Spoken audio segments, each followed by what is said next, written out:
taking place around the country today. But right now we're just going to change sport. We're off to Miami, actually. How exciting. It's 5 Live Formula One, and it's time for practice one as well. Hello, Harry Benjamin. Hello, Kevin. We're making a regular habit of this, aren't we? Yes, we are in Miami. A week off is a long time in Formula One, so welcome back. And we're just about set up in the Miami heat for round 6 of the 2025 Formula One World Championship. Our 20 drivers about to take to the circuit ahead of the one and only practice session, because you guessed it, it's a sprint weekend, our second one of the season. So we'll have an hour's practice before we then head into qualifying for the sprint later on this afternoon. And to guide you through all the coverage trackside is myself, Harry Benjamin, in the commentary box, but down on the ground in the pit lane, our eyes it is for us this weekend. It's Jenny Gow. Afternoon, Jen. Good afternoon. I'm so excited and delighted to be down here in the pit lane. The grandstands, that Miami Dolphin kind of turquoise blue, starting to fill up, but the crowds on the way into this stadium were immense. You could see people queuing up and down the streets waiting to get into this circuit. And in front of me, the championship leader down at McLaren with that famous papaya orange. And Oscar Piastri is leading this championship. It's only 10 points, but it's the first time in his young career that he has led this. And he will be hoping to extend his lead over Lando Norris, just in the garage behind him.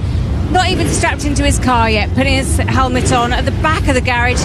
And most people, Harry, have got either special spec liveries, special designs on their helmets. This is one of those where I think everyone gets excited and wants to make the most of this fan passion.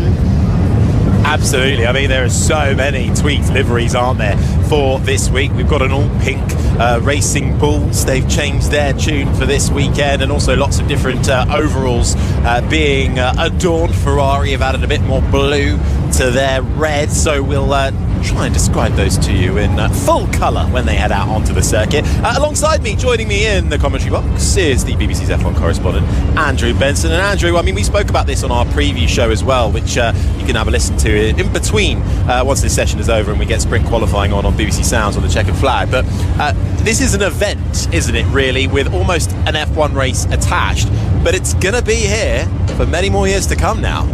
Yes, they just announced a new contract with Miami until 2041. Actually, I'd missed that, Harry. I'd just seen it arrive on my WhatsApp because I've been away doing an interview with somebody, and I've only... Oh, sorry, did I throw you under the bus? As you know, I've just arrived in the commentary box about 20 seconds ago, so... Just want to keep you on your toes, Andrew. I can't give many people much more information than it's, 2041. I mean, I don't think that's a surprise. But maybe the length is a surprise, but it's not the first big deal. I think Bahrain was signed recently for a long time. Melbourne is signed until 2035. Formula One, when it feels happy with a race and it's got the commercial deal set up correctly, they're very keen on locking them in. And although this Miami Grand Prix is not the Miami Grand Prix that Formula One originally envisaged, with the downtown street race going over the bridges over Key Biscayne towards South Beach and so on, which you and I are lucky enough to be able to drive over every day on the way to the hotel. It still has managed to find a way to encapsulate a temporary circuit around an NFL stadium with the Miami glamour and vibe, and everybody's embraced that, and it's become a race that's very enjoyable in its own way, even if the track isn't exactly Spa or Suzuka. No, it's not. I think most people are in agreement there. The track can leave us with a little bit, but we're hoping we're going to get some all-out action across this weekend because, as we say, it is a sprint race. One man who didn't see any action yesterday, it was, Max Verstappen, Jenny, because he wasn't at the track yesterday, was he? No, he was not. He saw plenty of action when it came to getting into an aeroplane, coming here, getting to Miami, but actually his main event was the birth of his daughter, called Lily. So he wasn't here yesterday. The team excused him and left him to some privacy.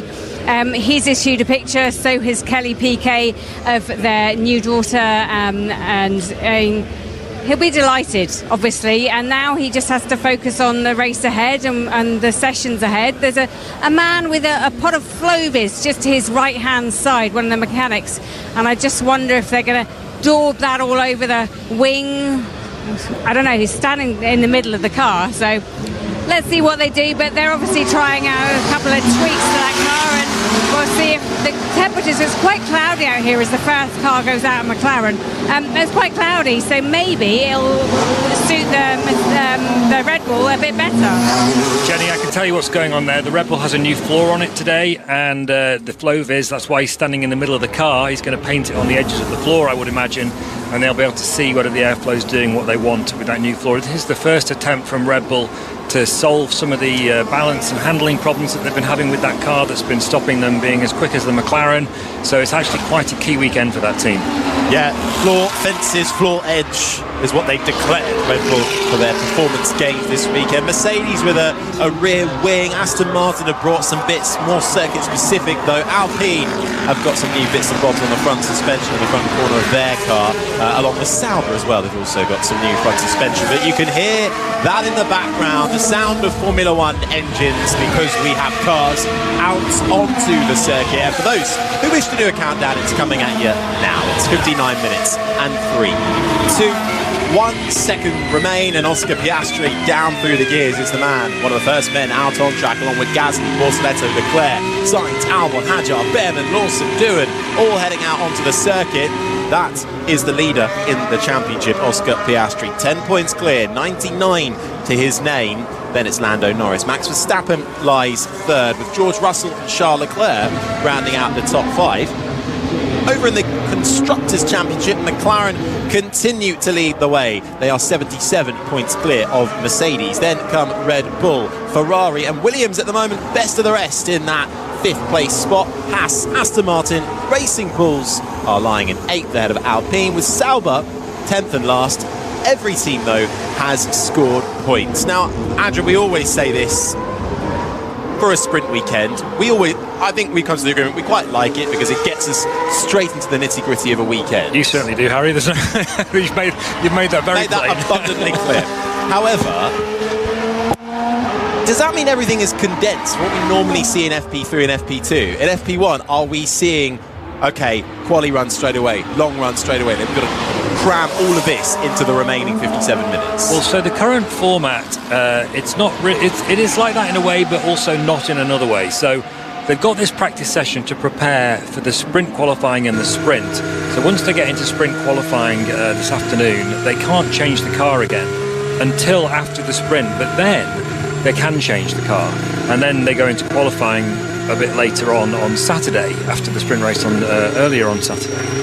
So in a way, the sprint qualifying and the sprint race are a little bit like extended practice sessions for the actual Grand Prix qualifying and the Grand Prix itself. That's obviously not completely how the teams treat it, but you only get 8 points to win the sprint, so it's not as important by any stretch of the imagination as the Grand Prix.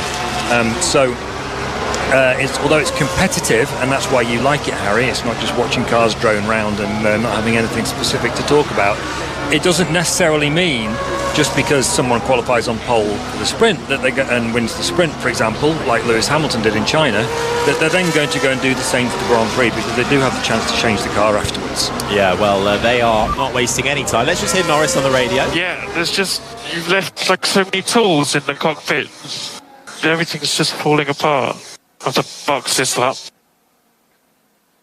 Well, what a bizarre radio message. Lando Norris is clearly finding a few, loose bolts, maybe a spanner in the cockpit of his McLaren, and having to come back into the pits with all of that shaking around. Was it I don't know what year, many moons ago, was it Robert Kubica went round in maybe a Sauber BMW 7 and had a mobile phone left in the cockpit? It's not that uncommon. If people may remember Sebastian Vettel making a joke about it, about something his Tsunoda's radio. I feel like the seat height is quite high somehow. Copy that. As Yuki Tsunoda not happy in the cockpit of the Red Bull. Vettel made some joke about something loose between his legs, and it's not what you think. I think it was, wasn't it, in Brazil a few years ago when he was still at Ferrari. Obviously it's not ideal, it's not what the teams want to do, and it doesn't. I think Lando Norris, by the looks of the pictures we're seeing at the moment, he might have exaggerated so many tools. They just had, what was it, a spanner or something? It was chunky at least. So we're just getting an onboard replay of Lando Norris, see if he pulls anything out from inside his cockpit while he's driving round. And he's definitely found something that's he's holding in his left hand. They've got a long, thin object that he has now hitted and shoved straight out of the car. And two tools there. I think one of them is a torch, and the other one looks like some sort of sensor. So they're quite big, weren't they? One was nearly a foot long. That's a bit too big in a Formula One car, I would say. So Norris back into the pits and straight back out again. Everybody out on track, including the two Mercedes drivers, and Jen's got more on that. Yeah, I am just down at Mercedes, although I made my way up to look at Lando Norris and what came out of the car, and you're right. Quite large instruments to have been left just rolling around and a little bit distracting. So came in, then they removed the... Copy that on the steering. That's just George Russell saying the steering is exceptionally heavy as all the drivers continue to try and dial in their cars as quickly as possible in this one and only practice session. Back to you, Jen. Yeah, so they removed a couple of tools like the size of old school bicycle pump. So we chucked those out. The mechanic took them in, pushed him back, and then he was back on his way. But just to note, Mercedes, they've only got 4 people on their pit wall, which is unusual. Most teams have 6. But they've just got 4, and Valtteri Bottas in shorts and these very day glow kind of pinky orange coloured tops that they're wearing this weekend, just watching the practice session. Well, enjoying the view as George Russell goes fastest in the middle sector and fastest overall, and puts himself to the top of the times on the medium tyre, a 1:29.798, 10,000ths of a second clear of Verstappen. Then it's Piastri, Gasly and Tsunoda the top 5, with Carlos Sainz in 6th ahead of Jack Doohan, Albon is 8th, then comes Antonelli 9th, Hamilton is the top 10, Hulkenberg, Leclerc, Hadjar, Ocon and Behrman the top 15, Lawson and Bortoletto the 17 drivers who have put times on the board. Nothing from the Aston Martins, and Lando Norris, which is the sound you can hear now, who is making his way down towards turn 1 now. It's about 176 metres from pole to turn 1. A right-hander as you then make your way through a series of left-right sweeps that make up the majority of the first sector. I don't know what's going on with the car. It was so different. Russell continuing to struggle to get to grips with his Mercedes in the early stages, but he has gone fastest. Meanwhile, Lando Norris curves his way round to the left, out through turns 7 and 8. Then it's full throttle down towards turn 9, and then essentially you are arcing slightly to the right, but it's pretty straight on. You get the DRS down a 1.2 kilometre straight before you get to the heavy braking zone of turn 11, as Piastri goes fastest in a 1:29.660. Jenny. Yes, just down at Aston Martin, who have actually 8 team members on their pit wall. Fernando Alonso just came in. They did a quick tyre change. He's gone onto a brand new pair of those soft tyres, C5. So let's see what he can do out there. Yeah, same tyre lineup as Saudi Arabia, going a step softer than the 2024 compounds that were brought to Miami. Track surface very smooth here as well. Last year it was a 1-stop. They're trying to invite the possibility of a 2-stop or more to try and increase those strategic options to make, well, all of our benefit, to enjoy a little bit more of a spectacle. Lando Norris then finishing off his first flyer. Now he's removed the torch, and so there's some sort of sensor that was left in the cockpit of his car, and he slots in down in 9th spot for his first lap on the boards. Yeah, so I hope Jenny's not getting too excited about the prospect of Fernando Alonso on the soft tyres, because that team, Aston Martin, are really struggling this year. Andy Cowell, the team principal and CEO, held a press conference yesterday early on, as he often does on a Thursday, and I waded in with the first question. I basically said, Andy, what's gone wrong? No good morning, no how are you? Well, you know, you just got to cut to the chase, haven't you, Harry? You can't no messing about. Max Verstappen's just gone fastest, by the way, everybody, by quite some margin. Yeah, and I mean, he didn't beat around the bush. He said, we're not a happy camp, and we're trying to work it out. Fundamentally, they came into this season with a target, Aston Martin, of they didn't think they were going to be winning races, but a target of having a more consistent drivable car, because it was very nervous last year, and to be able to put upgrades on it that did what they expected them to do from their research. But that hasn't happened. It is a bit more predictable, the car, than it was last year, but it's a lot slower than it was last year. Not a happy camp is about a perfect summary, and it doesn't seem, unfortunately for Fernando Alonso, particularly as their lead driver by quite some margin, that there's that much prospect of significant improvement, because they're basically effectively saying, they're not haven't put it in quite these words, but their focus is very much on 2026. So it's almost like this year is written off. So it's going to be a long, tough season for the two-time world champion. Tell you what, I didn't get too excited, which is just as well, because he was just scrubbing his tyres. Aston Martin do this each weekend. I've noticed when they go to a race, they scrub their tyres, just let them go round one lap, and then they put them away. So that's what Alonso did. It was a bit of a kerfuffle just watching the pit crew try and change it back onto a medium set of tyres. It was not slick, and things like that cost you immensely in this game. So yeah, I think we'd all like to see it. Aston Martin doing a bit better, and nailing your pit stop is one of those things that's quite important. It's not the biggest item on their agenda, though, is it? That's for sure. But so I don't know. I mean, it's surely just on Aston Martin, they've got Adrian Newey there, and I know they have said he is purely there to focus on 2026. But surely, when you look at the state they're in right now, if there are some quick, easy fixes that he can cast an eye on, he's going to do it. That's what surprises me, Harry, about this situation. Next year the rules are changing. Aston Martin are becoming the Honda Works team. They've got a new wind tunnel that they've just brought on stream. And so you would think, wouldn't you, that Lawrence Stroll particularly is an ambitious team owner with a notoriously short fuse and lack of patience. So you would think that they would do something to try and get themselves out of this mire, and I think they are going to bring some upgrades. They have made that clear. But they're not going to devote any time significantly, because they don't want to take away from what they could achieve in 26. They're at the back of the grid effectively. There have been races this year where it's looked like it's the slowest car, the Aston Martin. It hasn't been last on the grid because Fernando Alonso's too good for that, but it's still been very, very slow. And so even if they improve it a bit, they're not going to improve it to the extent that they're going to be getting podiums. And whereas next year they're hoping, even with the short run-in, that they can do that. And of course resources are limited in Formula One, both in terms of budget and in terms of available research time, whether it be CFD or wind tunnels. So anything you put now into developing the 2025 car, you're taking away from the 2026 car. Now some teams, closer to the front, the McLarens, the Red Bulls, the Ferraris, they've got a serious consideration about that, because they're gunning for the World Championship, so they have to really measure their resources quite carefully. They can't take away from 25 because they might risk losing the championship. But Aston Martin aren't in that situation, so they have the luxury, if you like, in inverted commas, of being able to focus on 26. And it also takes the pressure off this year in a way, but it does heap the pressure on next year. Not that the pressure on next year with Adrian Newey in the design office was ever going to be small anyway. 10 points from the first 5 races for Aston Martin. That's their second worst start to a season.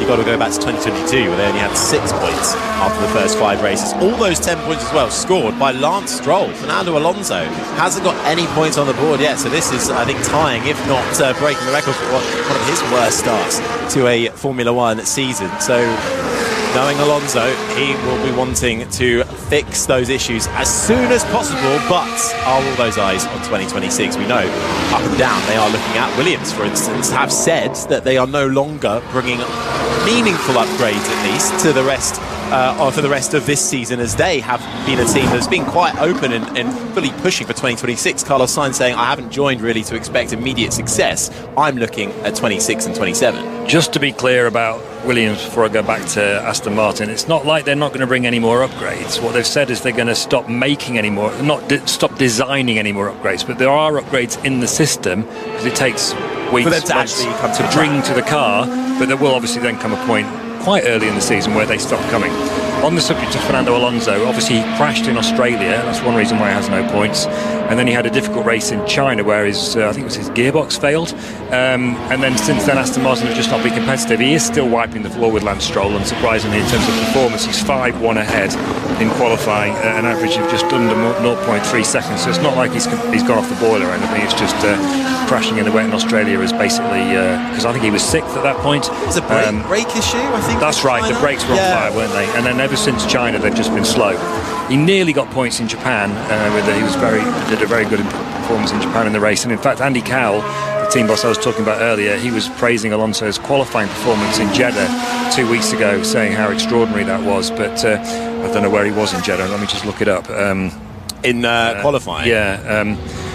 Fernando Alonso qualified 13th. Right, so if you're Fernando Alonso, one of the greatest drivers in history, and you're only qualifying 13th with an extraordinary lap, that sort of tells you how bad the car is.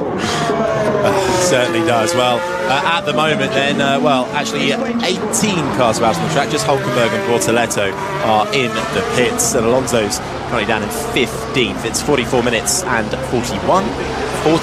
39 seconds remaining. George Russell still quickest on the medium tyre. Everybody, a majority at least, on the medium. bar Hadjar and Lawson, they're on the hard. Verstappen is a tenth adrift of George Russell in second. Then comes Piastri third ahead of Norris. Albon is fifth ahead of Charles Leclerc. Kimi Antonelli on an outlap at the moment in seventh. Lewis Hamilton is eighth. Carlos Sainz ninth, with Pierre Gasly rounding out the top 10. Isaac Hadjar is 11th. Yuki Tsunoda is 12th. He's just about to come across the line though, and puts himself up into 9th spot. He's still about 6/10 adrift though of his teammate Max Verstappen, as Lando Norris shaves off a 10th and moves himself to the top of the timing sheets. The man who returns to the scene of his first Grand Prix victory. He must be so sick and tired of all of us talking about Lando Norris versus Oscar Piastri, and he wears his heart on his sleeve. Oscar's so cool, calm and collected. Well, he better get used to it, because I'm afraid, Harry, that's the story of the season, unless Max Verstappen and Red Bull can really properly mix it with them. You know, they've won 4 out of the 5 races. Piastri's won 3 of them. He's turned the form around from last year, Oscar Piastri. The interview that I was doing, by the way, that got me on the edge of arriving at the commentary box, was with Zach Brown, the McLaren Racing CEO, for a big piece we're going to do on Oscar Piastri in a few weeks' time on the BBC Sport website and on 5 Live, of course. I'm going to interview him in a couple of races' time, and it's I think on this being the 1-year anniversary of Norris's first win, it's also the race that turned McLaren around and made them, you know, basically the most competitive team in Formula 1, which they've pretty much held on to ever since. And it's perhaps a moment to just pause and reflect on what an incredible job McLaren have done in turning that team around in such a short order of time.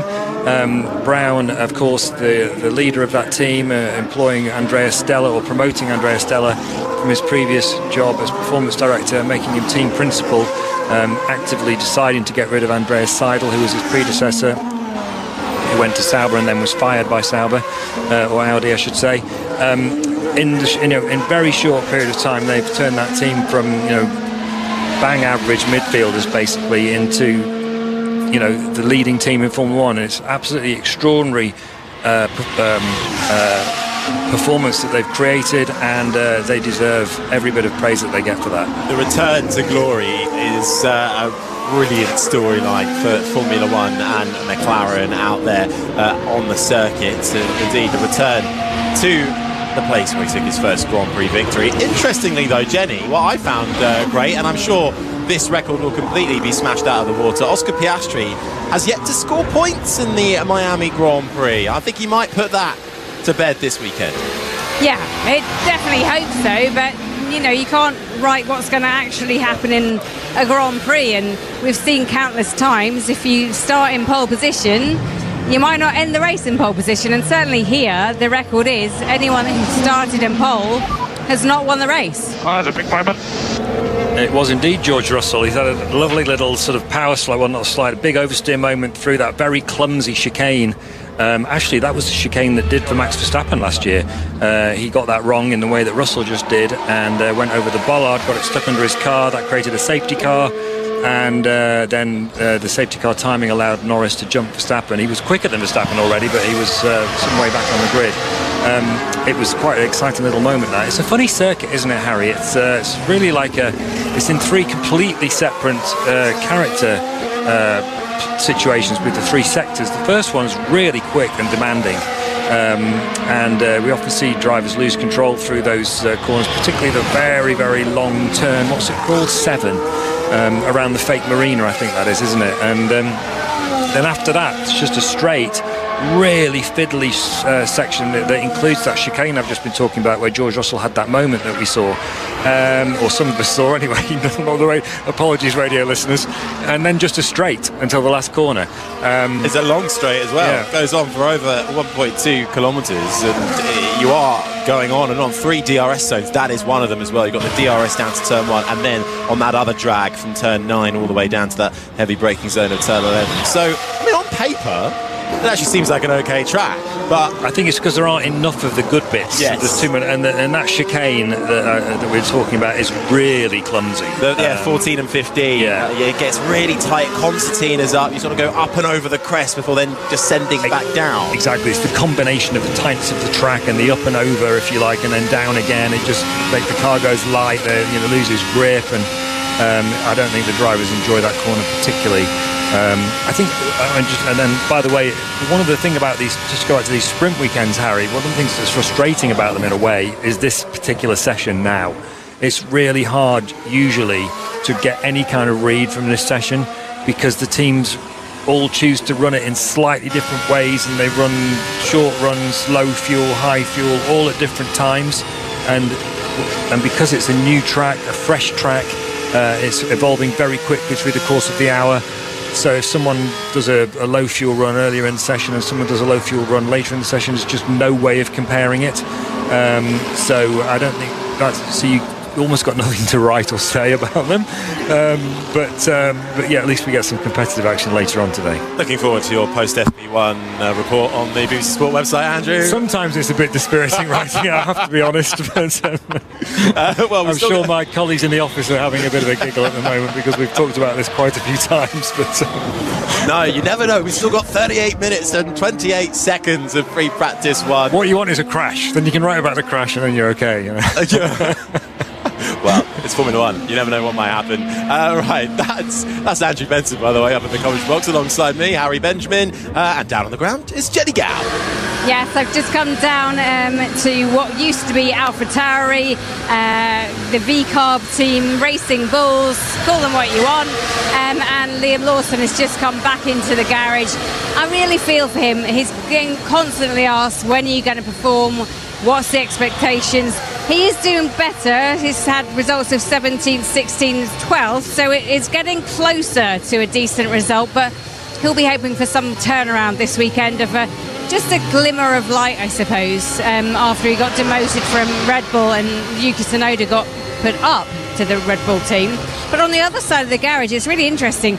Helmut Marko, Dr. Helmut Marko, the advisor at Red Bull, has said that out of all of the people that he's dealt with this season, he said that Isaac Hadjar had been the revelation. Now, that is high praise from someone like Helmut Marko, so I just want to, mark that, say it, and maybe have a little discussion about how good Isaac Hadjar could be.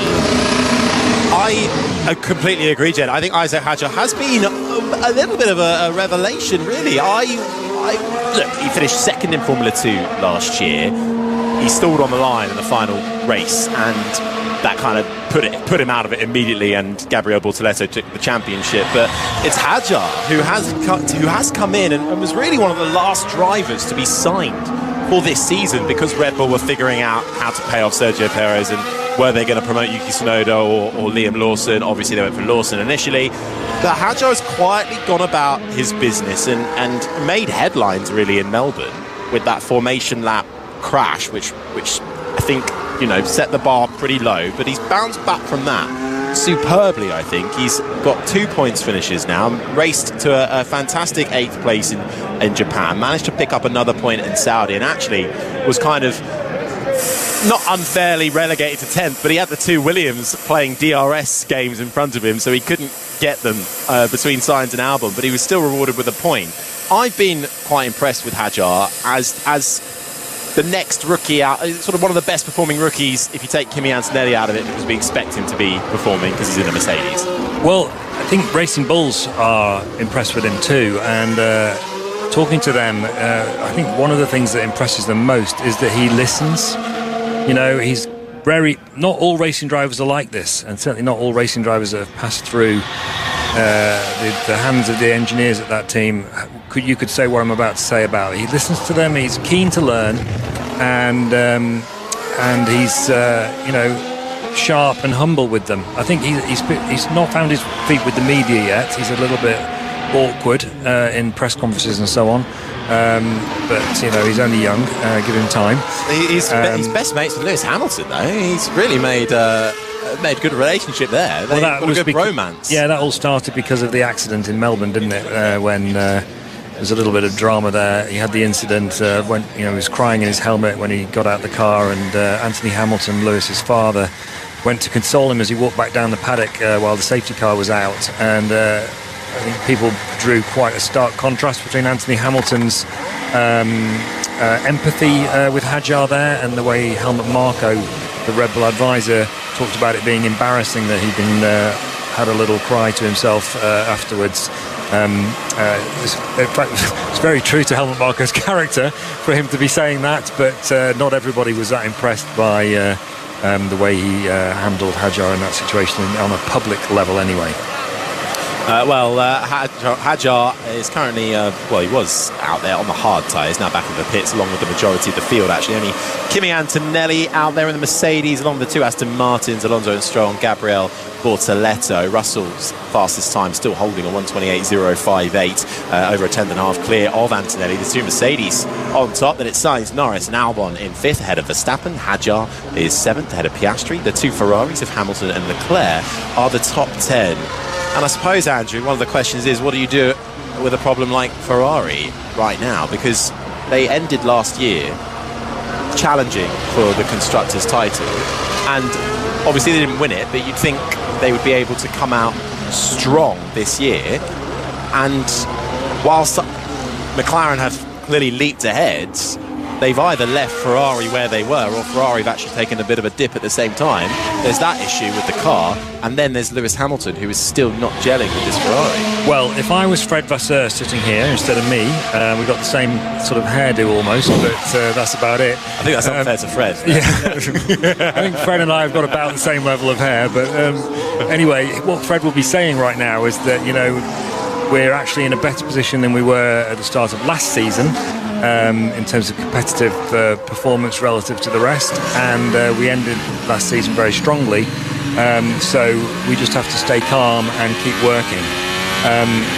Of course that's true, but it's also not the point, because he also said over the winter, Vasseur, that he expected this season to be a sort of carbon copy of the second part of last season, when the top four teams were sort of taking it in turns almost to be the lead competitive car from one race to another.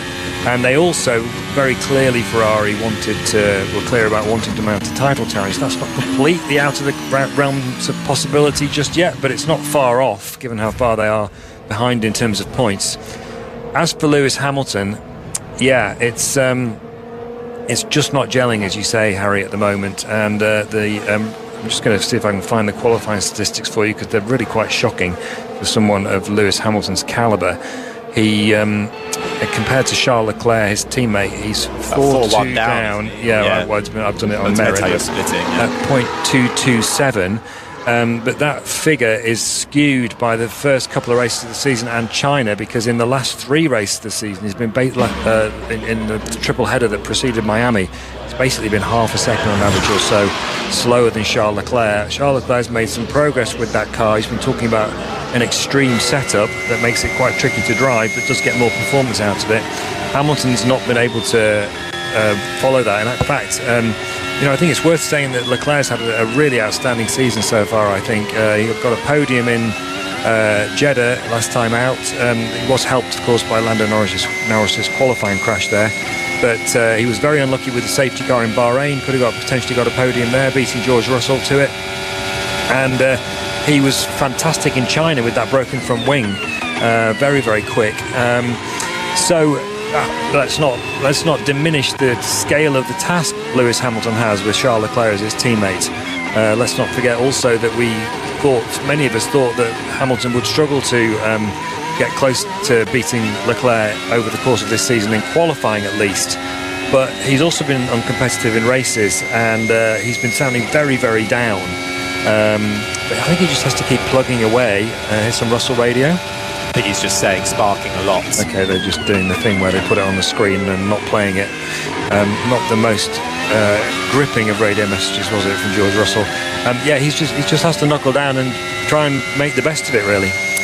The stats for this track aren't particularly in Hamilton's favour either. He's never finished inside the top 4 in Miami, although this is only the 4th time we've come here, and of course the struggles at Mercedes are documented. One of 3 races he's never won, along with Zandvoort and Las Vegas. Well, it's of course the Miami Grand Prix has coincided with the ground effect era, in which Mercedes have not been competitive, so it's no wonder his stats here don't match up with his general career stats. There are, of course, wider questions about Lewis Hamilton at the moment. Is he past his best? Now he's over 40. And while he's performing at the level that he is, those questions aren't going to go away, and he can only answer them by upping his game, basically. Well, 29 minutes, 30 seconds remain. George Russell fastest ahead of Kimi Antonelli, and I'll tell you what, it's getting hotter and hotter as well at the moment. 40 degrees track temperature. That will be another talking point throughout this weekend. We know McLaren are treating their tyres quite well. Red Bull go okay sometimes. Mercedes can struggle. Ferrari are a bit of an unknown. But I suppose, Jenny, there is a Red Bull question at the moment, because we always seem to think they're really struggling with something in this car, yet it's Max Verstappen who is always able to keep them in the hunt. I know, it's quite amazing, isn't it? He can drive around it seemingly almost any problems. And I think that's one of the reasons why there's so much disparity between him and his teammate, because he just is gifted when it comes to driving a car that isn't quite right. And I think sometimes you overlook what he's doing on track and think the car must be amazing and perfect, but I don't think it's been perfect for a little while yet. And just looking into Max Verstappen's garage just now, they're working on the front discs, the front brakes. They've got loads of tape that they're putting on to the car. They've just put the tyres on and sent him out again, but he's obviously not happy with how that car's handling out there. And he works so hard in these sessions. I know Andrew thinks it's a bit sedentary and not very exciting, but this is where the driver proves their worth. They feed back to the team have a look at what they can do to help with the technical feedback of the handling of the car, and they make those little tweaks that Lewis Hamilton says they go further away from what is right, and Max Verstappen goes closer to the dream car. So it's really interesting how they use these sessions. I think it's important not to overplay the handling difficulties in the Red Bull. Obviously, Verstappen's not happy with the way it behaves, and they've fallen from the perch that they were on a couple of years ago. But you know, he's third in the championship. He's not that far behind the lead. He's had a race win in Suzuka, and I think McLaren would tell you, in their opinion, these opinions about where, or these impressions about where each car lies competitively, they feel are too much influenced by practice performance and not enough influenced by what happens in qualifying. And Andrea Stella has said, the McLaren team principal, a number of times this season when the media have been talking to him, that fuel loads, this, that and the other, different car setups, they're skewing the picture in practice. Different teams run practice sessions in different ways. You only actually get to see the performance of the cars in qualifying. The McLaren doesn't handle as well as Lando Norris wants it to, for example. Even Oscar Piastri, who's leading the championship, was saying yesterday there are things he'd like to improve about the car. That's the nature of Formula One cars, and that Red Bull is the second fastest car by statistics over the course of the first 5 races of the season. It might not be what what Max Verstappen wants, but what Max Verstappen wants is a car that wins every race from pole position, and that's not how it works normally in Formula One.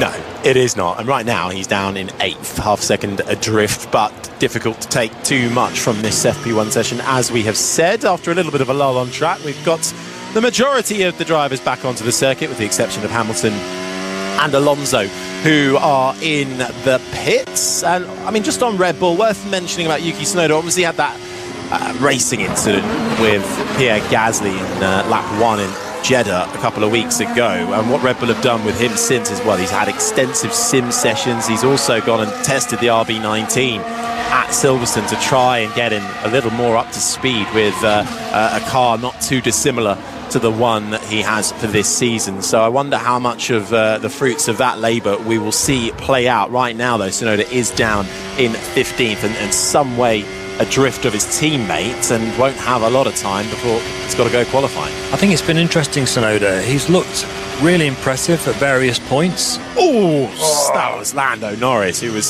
speeding his way down the back straight towards the braking zone of the final corner, turn 17, and then it's the Haas car. I think that was Esteban Ocon, who was just on the racing line, and nearly Norris going straight into the back of the Frenchman. Norris darted slightly to the left. Ocon then got out of the way, but also moved left, and that was a close call, but they both lived to fight another lap.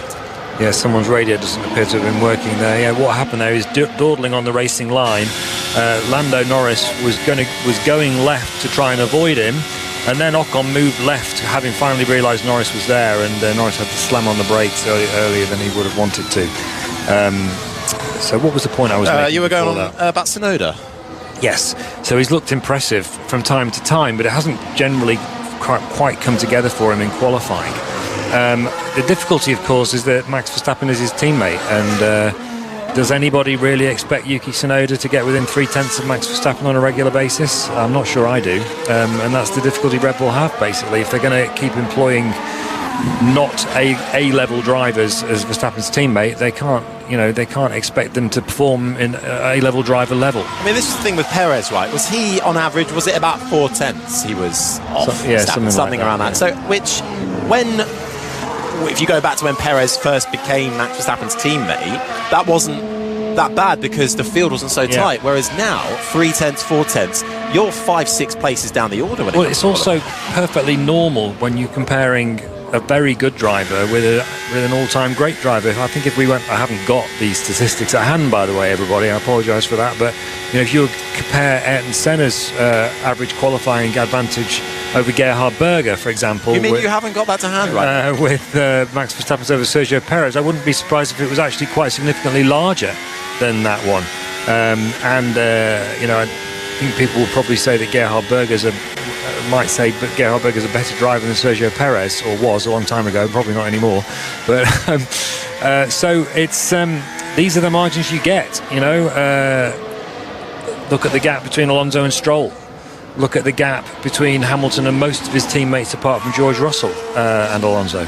That's what happens when you put, second-grade drivers in against world-class drivers. But also, to give Yuki a little bit of grace, he's been catapulted into a brand new team. Oh yeah, I'm not trying to diminish the quality of the job he's done. No, but is it also something we need to remember to bear in mind when speaking about Lewis Hamilton, Carlos Sainz? How do we underestimate sometimes how difficult it is and how much time it takes to embed yourself into a new team and new surroundings? That's a really interesting question, isn't it, Harry? Because we expect the very best drivers to go in there and perform straight away, and very often the very best drivers do exactly that. I suppose Max Verstappen when he went into Red Bull is a good example. Alonso, when he went to Aston Martin 3 years ago, for example, he was getting podiums straight away. Russell, when he went straight into the Mercedes alongside Hamilton in 2022, he was very, very equal with Hamilton. But then sometimes it doesn't work, and actually it's not always a measure of the quality of the driver. Sometimes things just don't gel and it takes time for it to happen. And actually Hamilton was saying yesterday, he was comparing now with one of the few things that he did say in the press conference, because he was quite taciturn. He said, look, my first 6 months when I joined Mercedes were not great either. There's not those exact words, but that's basically what he was saying. So I think he's looking for, that was a remark that was looking for reassurance in a way that it will get better. And of course we all expect it to get better because Lewis Hamilton's so good. Well, I suppose that was 2013, wasn't it, when he joined Mercedes, and then we had 2014, the regulation change, and Mercedes was suddenly catapulted right to the front with their power unit in the back. So I wonder if there is also an eye on 2026 to really prove Lewis Hamilton has still got what it takes to offer this sport to get that elusive 8th world title that he is still very much chasing. 20 minutes, 38, 37, 36 seconds remaining of this one and only free practice session, because it's a sprint weekend, second of the year after China, and actually the 20th in total since they were introduced. So that means we go from one practice session straight into sprint qualifying a little later on this afternoon and into the evening if you're listening to us in the UK, as all the 20 drivers are pushing the absolute limits. The George Russell still trying to dial in and feel comfortable in that Mercedes, but he is fastest at the moment, along with his teammate Kimi Antonelli, less than 0.2 separating the two Mercedes at the head of the field. Then comes Sainz, Piastri and Norris, the two McLaren drivers, are the top five, with Lando Norris getting very close to the wall as he exited out of turn 16 down towards that back straight, which gets you up over speeds of 300 kilometers an hour before you slam on the brakes into the left-hander of turn 11. A little further down the order, well, languishing towards the back, the two Alpines, Pierre Gasly in 12th, Jack Doohan down in 17th, the Aston Martins as well, along with the two Saubers of Nico Hülkenberg and Gabriel Bortoleto, who look like they are in store for another tough weekend. My God, it's fully on the racing line. Listen. That was Max Verstappen coming through sector 1, where it's high speed, left, right, sweepers. Didn't quite catch which car that was. It was just slightly to the right-hand side of Verstappen as he was making his way through the first section of that, and reporting on the radio that he wasn't happy with where that car was on the racing line. So race control might be having a little look at that. A couple of incidents being noted throughout this session so far, but Verstappen continues on his way, down in 9th place at the moment, half a second adrift, slams on the brakes into the left-hander of turn 17 as he then applies the throttle, heads up through the gears, sweeps your way gently left, then right. You see the checkered flag line and you start another lap with 18.5 minutes as he heads down to turn 1. Up in the commentary box, if you're just joining us, by the way, is myself, Harry Benjamin. We've got the BBC's F1 correspondent, Andrew Benson, and well, here to give us a live update with how the surrounding roads are, Rebecca Clancy. Hi, Beck. Hi, Harry. How are you doing? I'm well. How are you? I am incredibly hot and sweaty. I just walked in and producer Paddy said to me, "You're going to be our Miami Gardens traffic correspondent." Yes. And do you know what? That's how I feel. I remember the first year I came here, the inaugural year, and I had a taxi driver and I was staying in South Beach and I was on my way up. And I said to him, "Oh, what do you think about the race being in Miami?" And he looked at me with a very stern face and said, "It is not Miami." And I thought in my innocence, "Oh, you know, it's not that far." I take it all back. Seriously, today I take it all back. I didn't even come from that far away and it's taken me an hour. Oh, I've got an event to get to one evening. I don't think I'm going to make it. You should have got out of bed earlier, Beck. That's all I can say to you. I've just come from an F1 Academy event. Should also say Autosport Editor-in-Chief. Oh, I'm Becky not Clancy. anymore. Oh no, what's your new role? I'm now Global Editorial Director of Racing for Motorsport Network. Could you write that down for me? Yeah. Right, well, we've got Rebecca Clancy here anyway. And the first time this year you're joining us in the 5 Live commentary box. It is, yeah, it's my first one of the... my first so, I mean, what's your take on the season so far then? Well, I feel a little bit like the championship standings slightly portray how exciting Sundays have been. I think Benny and I are in the position of trying to make it as exciting as possible, to bring the audience in and tell them all the stories and create, well, we don't really need to create the drama, drivers do that themselves, but Sundays haven't been as exciting as I had hoped. I think it's fairly where we expected, with the McLaren pair of Piastri and Norris leading the way. I think some of the comments from Norris, forgive me if you've already touched on this given how horribly late I am, Norris obviously saying, you know, he's still in the fight, he's not even thinking about it, everyone else needs to stop worrying about it. Piastri with the comments of, "Oh, I'm not thinking about the championship, it's just race by race." You know, it's absolute textbook comments coming out of them. With Verstappen, you know, had a baby. Well, his girlfriend had the baby, to be clear. I say that as a woman who's had two. Men get far too much credit for it. But you know, it's the whole. Do you remember when Danny Willett won the Masters? Yeah. It's a real thing within sport. They have kids, they have their first child, and then they go on and do great things. And I mean, Verstappen's already done 4 championships, so. But what more is there? But what more is there, indeed? You know, it fires you up. It gives you a different perspective in life, and. So yeah, I think it's brewing as a great championship. I just need the Sundays to switch it up a gear. I think that's fair enough. I mean, I think is there one eye now on 2026 and hoping that is really going to shake up the order again and give us that spiciness, or are we getting that enough already? You can't write off 2025 already, Well, Harry. I think Harry's right. I'm Williams. I'm looking at 26. Well, I think you're right. I think half of the grid feels like they're looking at 26 and half of the grid is still very much focused here. We've got the top 4 teams, which I've no doubt you've spoken about. They're definitely focused on 2025. And then you get the constant comments from Fernando Alonso down at Aston Martin about how Adrian Newey, the new designer, is here, and Newey's just focused on 26 and he's not even looking at 25. So, you'd have thought, given the state of Aston Martin at the moment, he might have had a quick little look under the bonnet, but apparently all his attentions are on 26. So it feels like the grid is very much split in that case. That's just Russell just saying on the radio the wind has picked up. They're not liking playing out Russell anymore, so they're just giving us the text updates on that one. But I mean, it is right. And also, though, you're saying obviously everyone is quite busy this weekend. There are so many events, particularly in Miami. It is kind of, we've said it at the start of the programme, there's an F1 race here, but really there's an event every hour that most people are at. And now Miami has just been announced as being on the calendar for the next 1 million years. So were you is that a formality? Were you kind of expecting that to happen? Yeah, 100%. Look, it's an interesting one. I see what Liberty is trying to do. At the end of the day, Liberty is a business, but Formula One is a sport, and there's very much a juggle with that. A lot of us from the media have come in and said so much of the conversation, so many of the stories aren't really about what's happening on the track. It is about the different activations and what's going on. And, the drivers love this event. Actually, you mentioned George Russell there. I went for a run on South Beach on very early, whatever morning it was, Wednesday morning, and I bumped into George with his girlfriend. And he's just going for a nice walk along the front. I mean, to be fair, half the paddock is jet lagged, right? So everyone's up at 6 a.m. And he's going for a nice walk with his girlfriend, stop and have a quick chat. And he was telling me how in the run up to, and I was an absolute mess. I was a bit like I am currently now.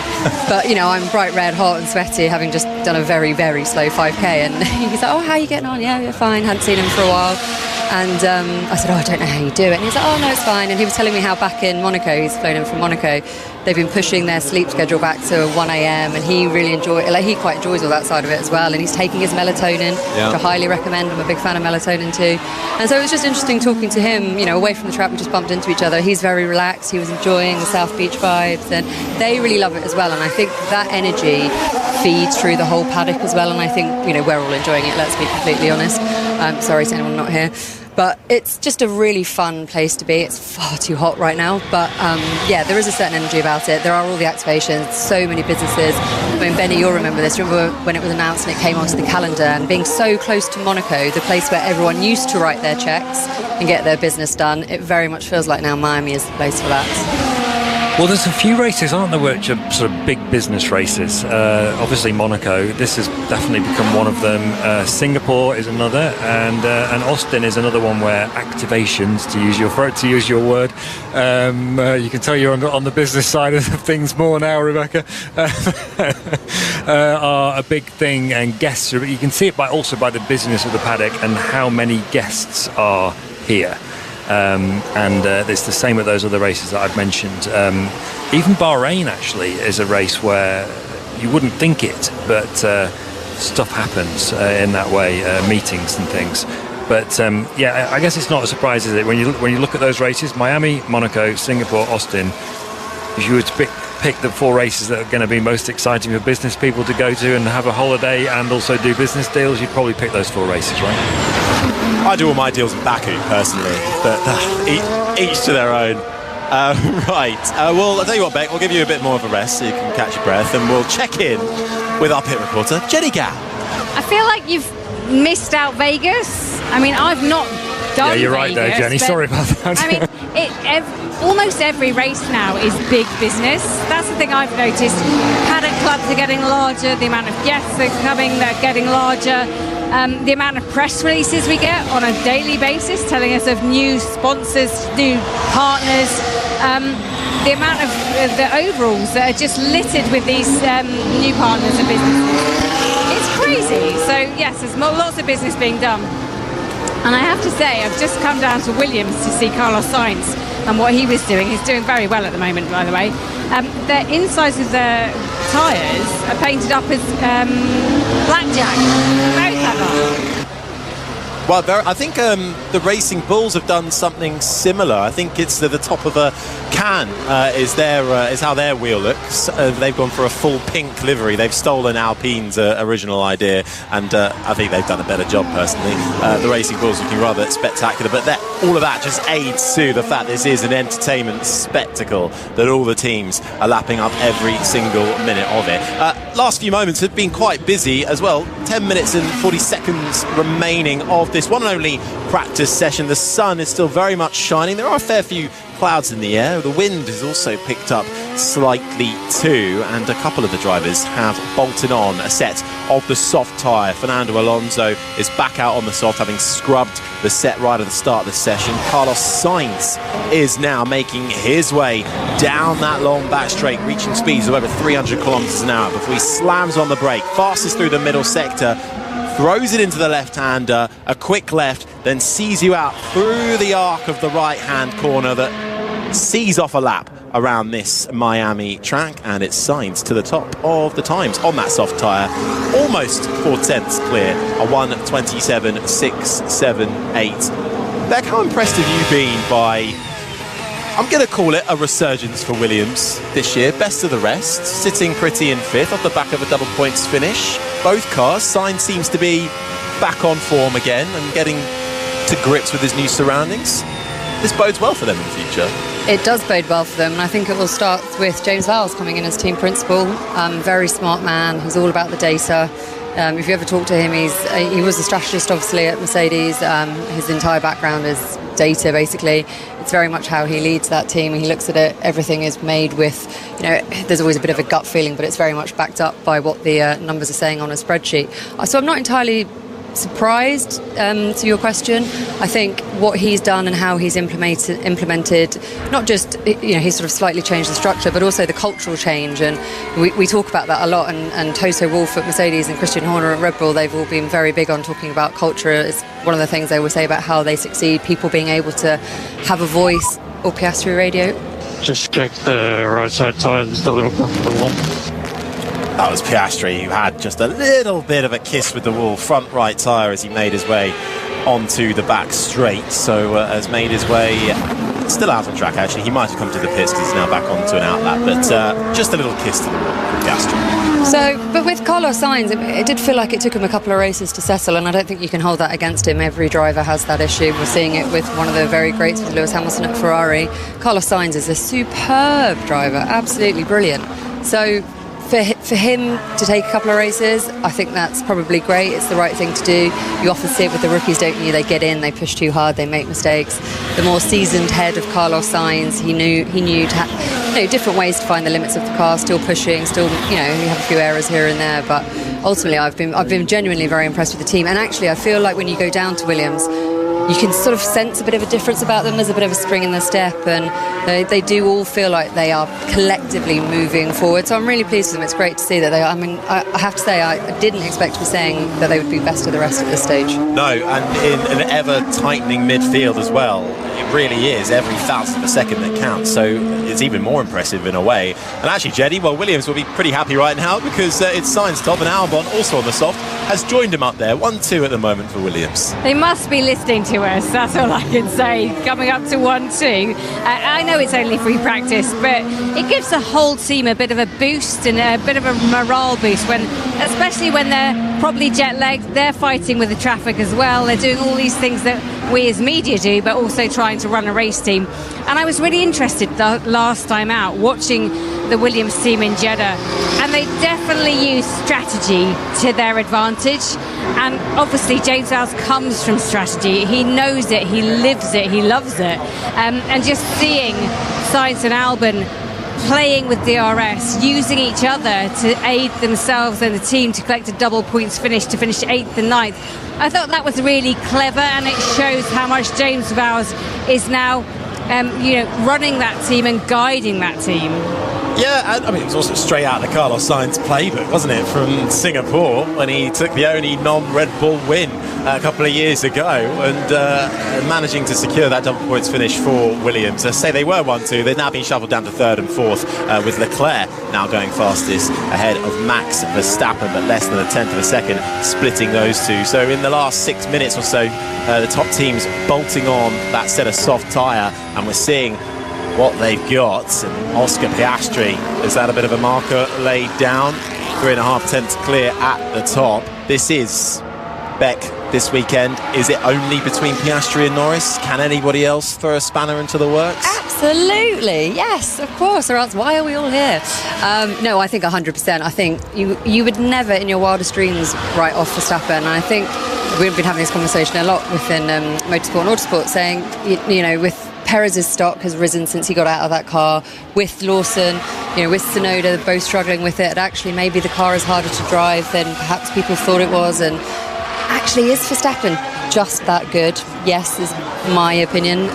So I would never write him off. I think he'll always be in the mix. It's hard to see Ferrari, and you know, they're not where we want them to be at the moment. George Russell, he's a bit of a stealthy one this season, isn't he? It's been his best season to date so far. I'm absolutely not writing him off either. So I'd say, yes, maybe, you know, all eyes will be on Piastri and Norris, but I would fully expect someone to be up there with them. And the best thing is, it's a sprint weekend, so this is it for practice, right? That's why we love it. And this is why I love it, because sprint races always throw up something. They've only got an hour to sort out their cars, get to learn their tyres, go through all their programmes. They're not going to get all the data that they would have wanted with another couple of hours. So, yeah, we go straight to sprint qualifying. So you can't rule anything out on a weekend like this. Oops. Oh, and with 4.5 minutes left, we have a yellow flag out for the Haas of Ollie Bearman, who has stopped on track on the exit. I wonder if he's actually, I think he's by turn 12, and I think he's facing the wrong way round. He's had a skirmish with the wall. He's moving. The car actually looks fairly intact, but we need to see the other side of it, really. He's getting the steering wheel out. Red flag. That'll be, well, at the end of the session, I imagine, with 4 minutes remaining, because it's practice. The clock still continues to count down. But Bearman then finding the wall. Of course, one of Ollie Bearman, all the rookies, this is the first track they're all coming to with no prior racing experience. But Bearman is out of the car, puts his steering wheel back into the cockpit, has a little look back at the rear right to check the damage he's done, and clambers out of that car. We can see the tyre marks where he has clearly had a spin out. Once we get a replay, we'll bring that to you. But Bearman is straight away checking the damage done. And this is the other thing about a sprint, of course, isn't it, Ben? Because you do not get much time to fix any issues. And we're about to see what happened. Onto the brakes, coming into the left-hander, and starts the concertina up into the right of 13, and the rear loose, unstable, and round he goes. It's actually a relatively light touch to the wall. Oh, madness. Sorry. It's okay. Are you okay? Yeah, I'm fine. Just sorry. Well, I stand by, as Formula One crashes go, that was a lighter touch to the wall. It wasn't the most the rear wing flexed I've seen. rather a lot. I suspect his Haas mechanics initially at the noise were probably thinking this is going to be a hefty couple of hours, but they'll get that car back pretty quickly, and I don't reckon the session will be restarted. You said only just over 2.5 minutes on the clock now. Yeah, I think he'll be all right for sprint qualifying with that. Or a gentle kiss. Yes, and already the medical car is there and waiting for him. So while that gets cleared up, we'll see, because they if they can get a green flag right at the end, they'll want to head out and do some practice starts on the grid. So for the remaining 19 drivers, at least, everybody making their way back to the pits. Still a couple of cars who haven't come back in yet, so expect it to carry on a little bit. Just want to pick up on what you said about Sergio Perez and how his stock has risen, ironically, since getting the sack from Red Bull. I believe he's here this weekend, isn't he? And there are growing rumours that the Cadillac entry coming in next year might well sign Perez. Are you seeing those signs, those stars align? We heard the same rumours coming into the weekend that Perez was here, that there would be a Cadillac announcement maybe. It was all being teed up. We're now hearing he's not here. Oh. And that actually maybe there may not be. So we don't know. So I think maybe his manager's doing the rounds and putting in some phone calls and doing a good job, yeah. And it's Benny, look, he's gone red. What are you going to tell us, Benny? Gone red, did you say? Oh, and you turned your button on. Oh, yes, I have. Yes, sorry. We had the bit of guidance came through off the record from the Cadillac direction yesterday in the context of all those rumours. It basically, I can't use the phrase that was used.